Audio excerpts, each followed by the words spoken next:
Hi there guys, my name's The Reaper, and in today's video I'm going to be having kind of a little bit of a discussion about community backlashes to practices in the video games industry.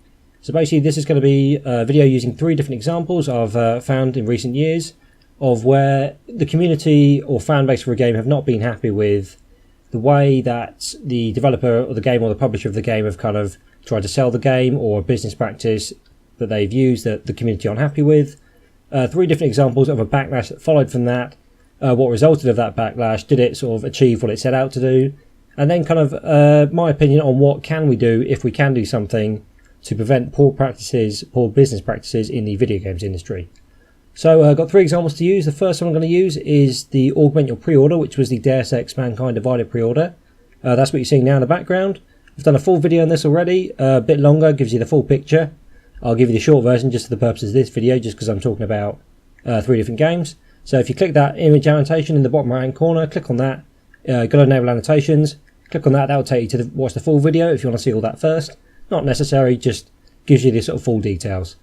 Next up we've got the Payday 2 2015 Crime Fest, the safe debacle, big backlash over this, another example I'll use. And third example is going to be the Total War Warhammer pre-order, which went up I think about a couple of months ago now, caused again a big backlash. I'll go through why. But these are 3 examples I'm going to use of different ways in which the community were unhappy with the business practices these developers or the publishers of the game had implemented, and what resulted. Were they successes, but what maybe can we do to improve things for ourselves? We're all video gamers, we're consumers, and we want to be able to play good games that are well made and by reasonably minded companies. So first example I'll use of the Payday 2 Crime Fest 2015. Crime Fest, they did one last year in 2014. They've done it kind of for the anniversary of Payday 2, which came out just over 2 years ago now. So Crime Fest 2015, it was a series of free updates that came out that everyone can enjoy. The backlash came on day 1. The problem was they introduced something called the safe drop. Basically, if you play Payday 2, if you're not familiar, at the end of every successful heist or mission that you complete, you get a random kind of loot drop. You can get a new mask that you can wear, you can get new colours, you can get new patterns for the mask, you can get new weapon modifications. It's kind of a random card drop system. They added to this the Crime Fest 2015 safes. What you could do is, if you open one of these safes, if you had the necessary drill, I'll go over that in a sec, you could open up the case, you would get a new skin for a random weapon, which you could then apply to that weapon so it looks a bit different. You could unlock the safes by paying real money on the Steam store to buy drills. You could then buy a relevant drill for a safe. I think it was $2.50. Only way you could get them was real money. You could unlock the safe, get a get the skin that came out of that safe and attach it to the weapon if you had the weapon. So a number of problems with this. Firstly, Overkill promised, very clearly made out, a lot of people made reference to the fact that they promised they were never going to have microtransactions in Payday 2. So understandably, first day of Crime Fest, which is meant to be a series of kind of free updates and free sort of weapon releases, DLC, they then decide they're going to put microtransactions in. Other problem with this was the weapon skins. If they were purely cosmetic, it might not have been such a big deal. Unfortunately, the weapon skins also added stat modifiers to the weapons. So if you applied a stat modifier to a weapon, say as in this example here, this is the example they give on the website. This isn't something a user has put together to sort of demonstrate it. This is their example. This is a weapon skin. You attach it to the weapon. It looks different, and it's also got a stat boost. In this case, you get +4 stability on this weapon, which is going to reduce your recoil. So you can only get these stat boosts through these skins that you can only get by paying real money to unlock these saves, which they never said they were going to introduce microtransactions. They said explicitly will not introduce microtransactions. They then come in. The skins then have stat boosts that you can only get from these skins, which can only be got by through getting real money. So a lot of people understandably unhappy with this. Other thing was the weapon skins. The skin you got was for a random weapon, and on top of that, it could also be a weapon that you never used, would have to pay your in-game money to get, or even you could get a skin for a weapon that you didn't even have the DLC to, because there's so many DLC weapons in Payday 2. You could pay money to unlock a safe. It's a skin for a weapon that you then have to pay real money to unlock if it's a DLC weapon. So understandably, a lot of people not happy about this. Big backlash. So Reddit was filled with complaining posts. The forums were littered just with complaints. A lot of quite funny photoshopped images in sort of parody videos of the company, what sort of state they're in. And kind of most significantly, I'd say the Steam reviews. There was kind of a campaign for the Metacritic and the Steam reviews. People bombarded it with negative reviews to try and drop the review score down so new players wouldn't buy it during Crime Fest, because the game was on sale during Crime Fest. And the players are basically trying to say, no, we don't need to buy the game. Big load of negative reviews come up all over the place, which was kind of nice to see the community kind of come together and get behind and just sort of say, no, we're not happy with this. So what we gained out of this, a few days later, on I think it was day 5, they then decide, as well as getting safes at the end of a mission potentially, you could also unlock drills.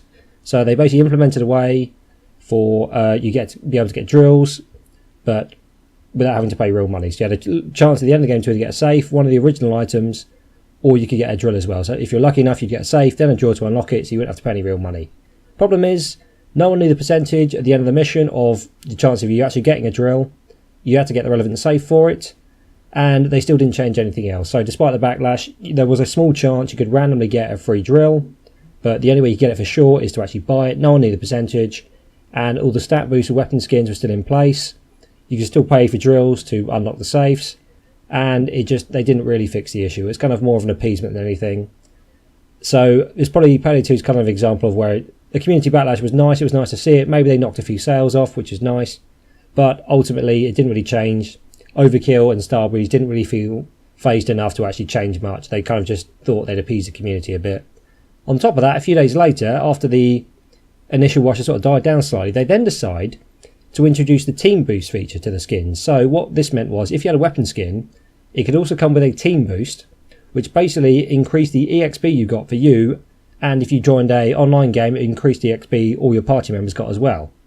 Again, the only way to get these team boosts was to have a skin with a team boost on it. So despite the fact they said they appeared as though they wanted to go back on what they said, they kind of understood what the community backlash was, and then made it worse by having these team boosts that you could only get through weapon skins. On top of that, the more you had in your team, the more people you had with a weapon with one of these team EXP boosts on it, the more XP everyone got. So then to get into a lobby, a lot of lobbies, they would just kick you immediately if you didn't have a team boost weapon. So on top of it being paid to win, you can boost 4 people very quickly if they pay money to unlock these safes to level up really quickly. It makes it more difficult for everyone else who didn't want to abide by a dodgy pay to win practice by them getting kicked from lobbies because they didn't have this team boost feature. So unfortunately, it was nice to see the community sort of get behind everything. It made a small difference in the fact you could get drills from things, and I think it probably hurt their sales slightly by just all the negative reviews they got, but unfortunately they didn't seem phased enough to really change the system, and they really didn't seem and this would be kind of corroborated by the fact that they then later, after the backlash, decided to put the team boost in, which made the whole situation worse. So in this case, unfortunately, it was a nice gesture, but it didn't seem to really work. Okay, so our second example is the Deus Ex Mankind Divided pre-order system, which was called Augment Your Pre-Order originally, being a bit of a change, but we'll go over that in a moment. Problem with this one was it's considered by many to be one of the worst examples of a bad pre-order system there is, at least in recent years.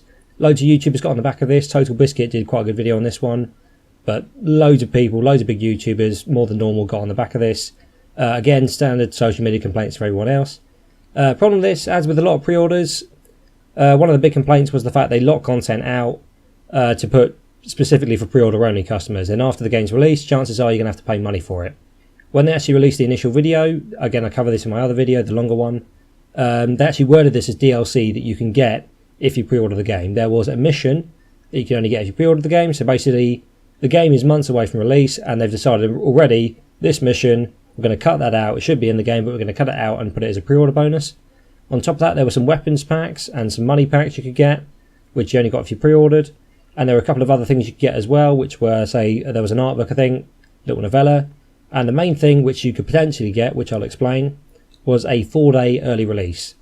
On top of all this sort of pre-order kit you could get, there was a very unpopular and quite ambiguous tier system they put into this. Basically what happened was, if you pre-ordered the game, you unlocked the tier system, which was kind of the reward system. If you pre-order, you automatically unlock tier 1 for everyone.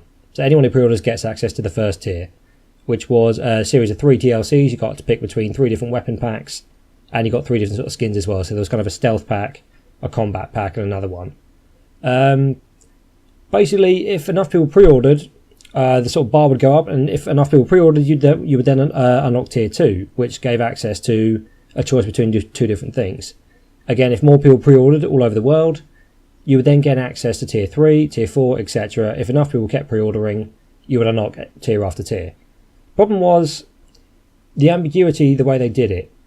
So for example, instead of having say they said there's a set number of pre-orders, each tier gets unlocked when you hit this amount, they just said it was a percentage. I think it was about tier 1's unlocked automatically, tier 2 is 20%, tier 2 is 40%, 60, 80 and 100% going up the tiers. The problem is no one knows what the number was, so they could have just said they get everyone to pre-order. At a certain point, no one knows what the number is, no one knows how many pre-orders they've got. They say, okay, we've reached our target for tier 2, therefore everyone now gets tier 2, and then everyone goes, we've unlocked one tier. They don't know how many people have pre-ordered, but they want to think, hey, I want to get all the rest of this stuff and I've pre-ordered. I don't want to pre-order and then only get, say, to tier 2 or 3. I want to get all the stuff, so we need to encourage the pre-orders. So then people go out, encourage all the pre-orders, because they're kept in the dark about how many people have actually pre-ordered the game, and they're worried that they're not going to unlock everything. So then everyone pre-orders to try and get kind of a community access to everyone. It was a way of sort of subtly and quite cleverly, but dishonestly getting everyone to sort of band together and try and pre-order, so everyone and as many people as you would get would unlock all this gear. That was a problem. At no point did they say how many pre-orders they got or how many the exact number of pre-orders to unlock each tier would be. They just said we have unlocked this tier at whatever point, we've unlocked this tier at whatever point. They can say whenever they want that they've reached their target. No one knows what the target is, so they can keep it in the dark on top of locking out content to push the pre-orders. Big backlash to this. Didn't take very long actually. It was quite nice to see quite a quick response. They quite quickly scrapped this, which was quite a nice thing to see. They got rid of the 4-day early release, which was the highest tier stuff. They scrapped the tier system and they just said anyone who pre-orders gets, or anyone who had pre-ordered up to that point, or then pre-orders after the date they scrapped it, gets everything apart from the 4-day early release, which is going to scrap, and it's going to be released at the same time for everyone.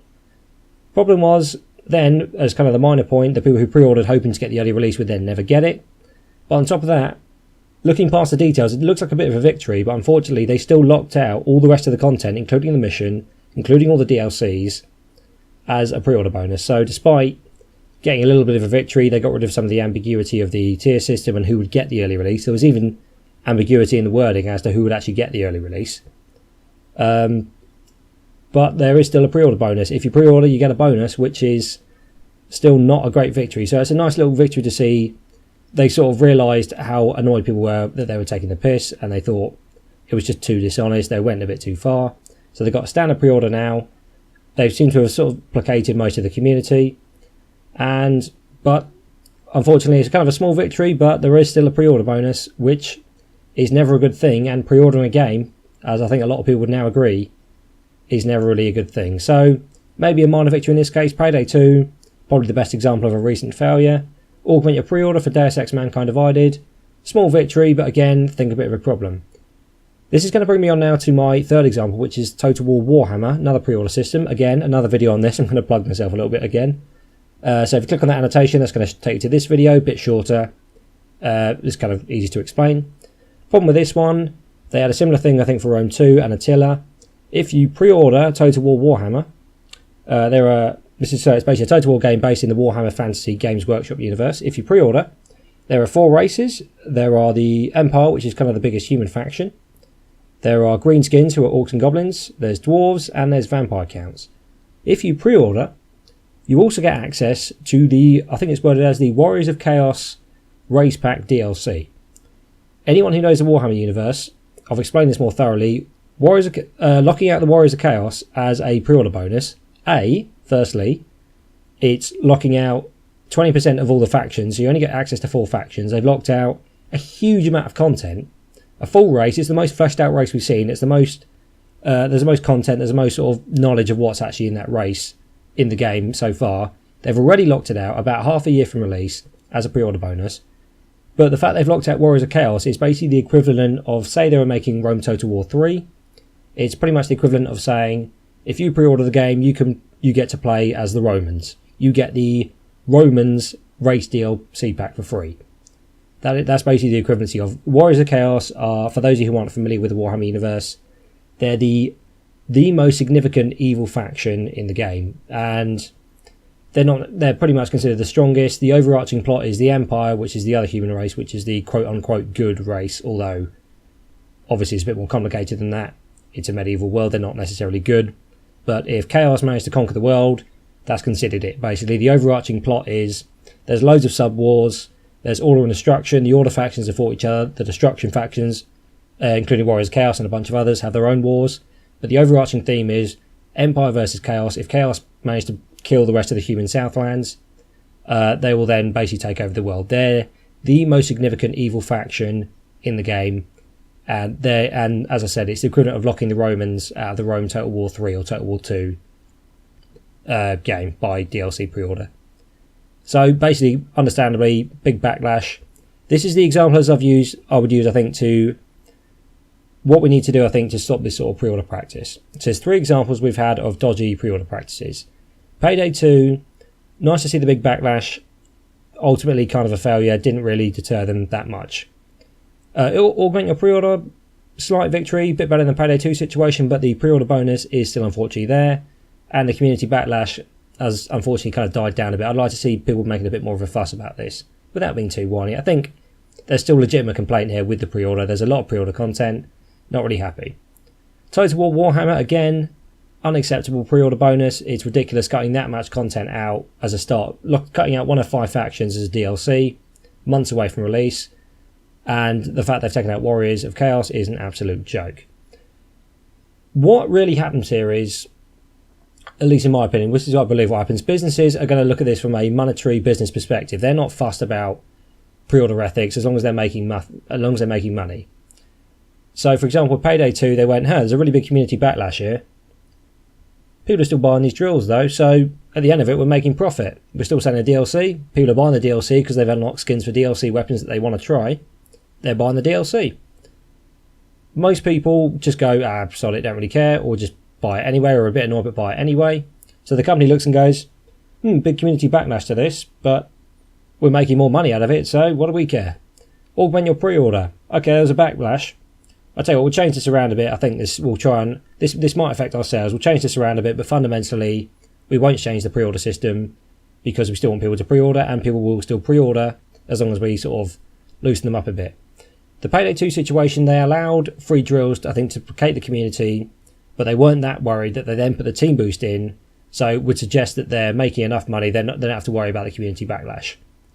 Augment your pre-order, they changed it around a bit because they were worried their sales were going to be hit. However, they felt they're confident enough to keep the rest of the pre-order in, placate the community, but then keep a load of pre-order bonuses, and people were happy enough with that. They think they're going to get enough pre-orders, they're going to get enough sales that they can do that, and that they'll then be able to sell the mission on as DLC.